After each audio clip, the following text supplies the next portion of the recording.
Hello friends, எல்லோரும் எப்படி இருக்கீங்க? இதில் வந்து நம்ம வந்து எவிக்ஷன் ப்ராசஸ் தான் பார்க்க போகிறோம். ஆல்ரெடி டபுள் எவிக்ஷனான்னு கேட்டோம். இந்த வாரம் டபுள் எவிக்ஷன் இல்லைங்க. சாரி, இந்த வாரமும் இல்லை. அவங்க வந்து ஃபுல்லாக மொத்தமாக வச்சு இப்போ இது வரைக்கும் டாப் 3 தான் கொண்டு போவாங்க. போன சீசனில் டாப் 5 கொண்டு போனாங்க. இந்த சீசனில் டாப் 10 கொண்டு போயிடுவாங்க போல இருக்குது ஃபைனலிஸ்ட் வரைக்கும். அதனால் யாரும் வந்து டபுள் எவிக்ஷன்லாம் வந்து இனிமேல் எக்ஸ்பெக்ட் பண்ணுறது வேஸ்ட்டுன்னு நினைக்கிறேன்.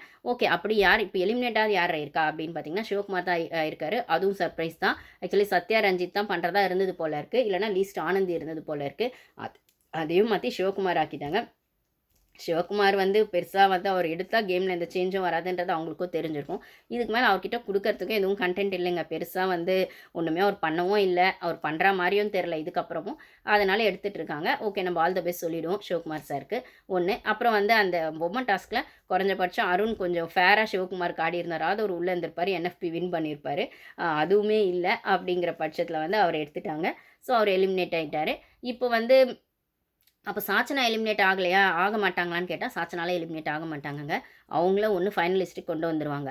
இல்லைனா அந்த கேஷ் பாக்ஸ் வந்து அதுக்காகவாவது வச்சுருப்பாங்க. அதுவும் இல்லைனா அட்லீஸ்ட் ஃப்ரீஸ் டாஸ்க் வரைக்குமாவது அவங்க ஃபேமிலி உள்ளே வர வரைக்குமாவது வச்சுருப்பாங்க. ஏன்னா இந்த சீசனில் கண்டென்ட்டே இல்லைங்க. கண்டென்ட் கொடுக்கறது ஒரு 2-3 பேர் தான். அது டாக்ஸிக்காக இருந்தாலும் நம்ம அக்செப்ட் பண்ணி தான் ஆகணும். விஷாலும் டாக்ஸிக் தான், பின்னாடி பேசுகிறாரு. சாச்சனாவும் டாக்ஸிக் தான், பின்னாடி பேசுகிறாங்க. ஆனாலும் நம்ம அக்செப்ட் பண்ணி தான் ஆகணும். ஏன்னா இவங்க 2 பேரை வச்சு என்னமோ ஒன்று பண்ணிட்டுருக்காங்க. ஏன்னா நாமளே போட்டிருப்பேன், புள்ளி கேங் விஸ் கோவா கேங்கும் போது விஷால் பின்னாடி தான் அன்ஷிதா, விஷால், அருண், சத்யான்னு ஒரு குரூப் ஃபார்ம் ஆயிருக்கு.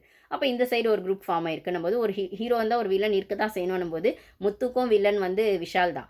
அருணை ஏற்றி விட்டது விஷால் தான். இந்த சைடு ஜாக்லினுக்கும் விஷால் தான் வில்லன். அப்படி இருக்கும்போது இப்போ இவங்க 2 பேருக்கு நடுவில் அருண், விஷால் 2 பேருக்கு நடுவில் ஒன்று பண்ணணும்னா சாச்சனாவை இன்னைக்கு உட்கார வச்சாங்களே நடுவில். அந்த மாதிரி உட்கார வச்சு தான் சாச்சனாவை அந்த கேம்குள்ளே வச்சு தான் ஒரு கேம் ஆடணும். அப்போது இந்த 2 டாக்ஸிக்கை வச்சு தான் அந்த கேமை கொண்டு போவாங்கன்னா விஷால் பற்றி இவங்க வெளில சொல்லவும் மாட்டாங்க. சாச்சனாவை எலிமினேட் பண்ணவும் மாட்டாங்க. அப்படி இருக்கிற பட்சத்தில் வாரம் எலிமினேஷன் கூட நம்ம என்ன சொல்கிறது, நம்ம எதிர்பார்க்குறவங்க ஆக்சுவலி பார்த்தீங்கன்னா ஓட்டிங்லலாம் ஆனந்திக்கெலாம் ஓட்டிங்கே இல்லை, சாச்சனாக்கெலாம் கூட ஓட்டிங்கே இல்லைங்க வெளியில். ஆனால் எப்படி சேவ் பண்ணுறாங்கன்னே தெரில. அப்போ ஓட்டு போட்ட ஜனங்க தான் முட்டாள்னு நான் சொல்லுவேன். நான் சொல்கிறேனே, இது ஓட்டிங் ப்ராசஸ்னால மட்டும் இந்த கேம் போகாது.